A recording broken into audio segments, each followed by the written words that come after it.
Good Friday. Here's what's happening now. Well, this feels good. Seattle's plans to build an arena could be thwarted today. Why the court could throw the arena deal out? That would certainly help Sacramento's efforts to keep the Kings. Eric. And on this Feel Good Friday, it's elation for some, but devastation for many more who now have to find a new place to send their kids to school. A young boy is a hero this morning after saving his family from a fire. We'll tell you how he managed to help make sure they all got out alive. Sabrina. I'm Sabrina Rodriguez. We are previewing Sacramento Fashion Week. We are at Allure Salon and Spa that is doing all the hair and makeup for the show. We're going to show you how to get these amazing looks and what the trends are for spring and summer. I'm meteorologist Aaron Peck, and I am going to preview the snow in the mountains tomorrow because we're going to get some more. We're not going to get rained on in the valley, but interestingly enough, there will be snow falling up high. We'll look at that coming right up. This is Fox 40 News at 9. Welcome back. It is 9 o'clock on your Friday morning. Thanks so much for waking up with us. Yeah, Feel Good Friday works kind of like this. We go out of our way to bring you stories that are positive. We will not ignore real news, and if there's something dramatic, we will certainly be on it. But otherwise, we look for the human interest behind the news stories and fun things as well. Besides this fascinating survey of the Academy Awards. Oh, sure. I'm looking forward to that. Cafe Bernardo comes in and cooks with us today a pork banh mi sandwich. Oh. Everything about that sounds good to me. That'll be tasty. Yeah. And I'll tell you more about your affordable Fashion Friday deals with Denise. But first, let's get to your top stories at 9.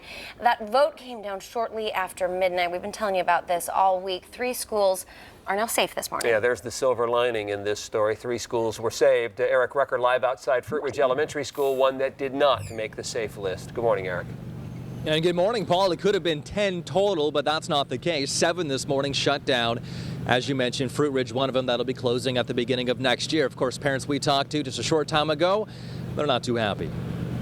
I just moved into the community about 7 months ago, and the school I took my daughter out of is still up and running, and I really regret that, and I think it's super sad because this was a nice school. It has been here for years, and I've heard very, very good things on it, and that's one reason why I enrolled my daughter here when we moved here.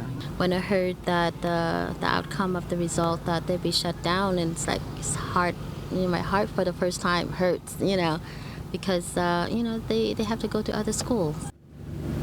Okay, so those are the 7 that were shut down, 3 that will remain open, including Bret Hart. Well, we were there this morning too and talking to parents and teachers, and you can only imagine the relief that they felt when they learned last night before the meeting even started about discussing closing the schools that their school would be saved. Of course, the happy ones this morning. I think it's absolutely fantastic. Bret Hart is a wonderful school. My son benefits from the GATE program, the MESA program that this specific school offers. I'm excited. Oh, I am so delighted. You can't believe it. This is an incredible school. The kids love it here. I'm very proud for that, and I'm so happy for all the people working here and for the kids too. I don't know what I'm going to do. I think we're going to have a party. It's a wonderful thing. I am so happy. Praise the Lord. And you can just hear the excitement in their voices, which makes it even more hard to take for the people who have to go find their kids a new school for those 7 schools that'll be shutting down. In fact, one of the women that you just heard from here at Fruit Ridge talking about, well, I think I might want to send my kid to Mark Twain Elementary. Okay, well, there's a ... on that one because on March 7th, Mark Twain itself might be shut down. It comes down between that and Tahoe Elementary for the 8th and final spot to be closed down at the beginning of next school year. All right, Eric, thank you. 9:03 now. New this morning, a lawsuit that could derail Seattle Group's plans to build an arena and buy the Sacramento Kings. So that's going before a judge today. The area where that arena would be built, the Soto area in Seattle, is right near the port. The Longshoremen's Union filed the suit. They say the Hanson Balmer Group did not study other sites, and building in the port area will clog things up. It could even cost workers their jobs. The union will ask the court to throw the arena deal out. If the judge rules in favor of the union, it could be some sort of a win for Sacramentans working to keep the Kings here, although the fight is far from over. Who called 911? I did. You did? Good job. Just 12 years old, and he saved his family from a fire. Only Fox 40's Rowena Shaddix followed Sac Metro fire trucks to the scene, and only Rowena spoke to that young man about what happened. I thought the whole house was going to get on fire. 12-year-old Edgar Tippin and his little brother Miguel were watching TV when a fire suddenly broke out inside their Watt Avenue home. My mom left something on the stove. It looks like the fire did start on the stove, so that's most likely what happened. With his 10-year-old brother by his side. I told my mom that let's just get out of here. But despite all the commotion, Edgar kept his cool. Did you call 911? Who called 911? I did. You did? Good job. What'd you tell him? I told them that our kitchen was on fire and that the roof was falling down. Wow. The fire actually got moving relatively quickly inside the back of the house, and so it, fire doubles in size every minute. The fire extended up a little bit into the ceiling and the laundry room and the front room of the house.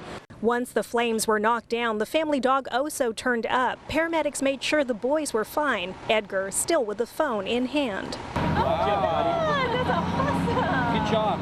Thank you. Strong work. Great job, Edgar. No totals on how much damage was actually caused by that fire, but that house, we're told, is still livable, so some good news there. For the first time since he was elected, a majority of voters are giving a thumbs up to Governor Jerry Brown. 57% approve of his performance, up 11% since October. The poll was also finding a majority of people supporting the Democratic supermajority. Well, here's a perfect Feel Good Friday story. Come on down, Mustard Seed Elementary School. You're the next contestant on The Price is Right. That is with the help of NBA legend Charles Barkley and his big win on that game show. Tom Long has the details.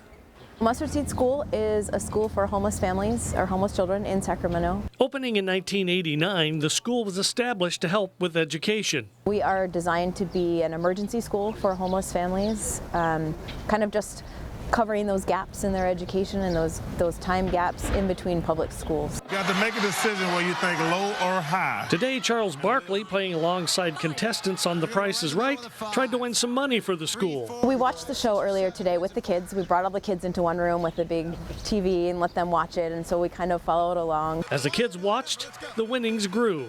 $32,398 for the Mustard Seed School in Sacramento, California. Another $9,500 for Charles' charity.